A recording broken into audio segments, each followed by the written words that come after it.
Have you ever thought about this? When one product is made and sold, it passes through many hands. Like wheat becomes bread, bread reaches your home. Now, here is the real question.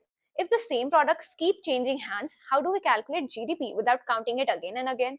Because we keep adding the full price at every stage. The GDP number will become falsely huge. And this is exactly where the value added method comes in. This method is one of the three major ways to calculate GDP, and its whole purpose is very simple. Count only the extra value added at each stage of production. In other words, we can say we don't count the full product value every time, we only count how much new value each producer actually adds. Let us make this super simple. Imagine a farmer grows wheat and sells it for rupees 100. Now at this stage, the wheat is being produced for the first time. So the farmer's value added is rupees 100.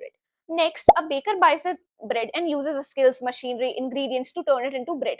That bread sells for rupees 200. Now think carefully. Did the baker create 200 for the new value? Of course no, because 100 was already the value of the wheat.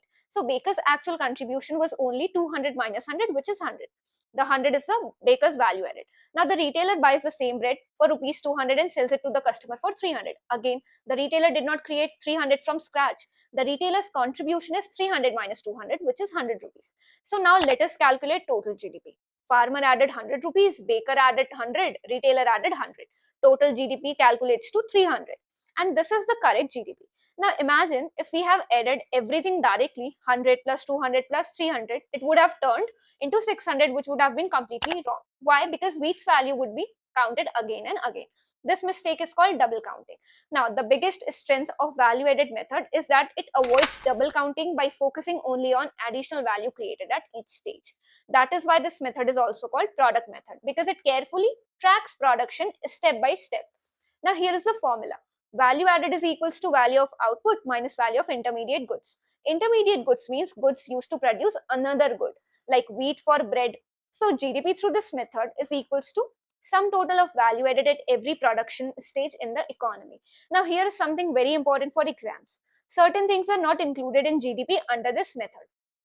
For example, illegal activities like smuggling, gambling, because they are not officially recorded. Non-economic goods like air and water, because they are naturally available.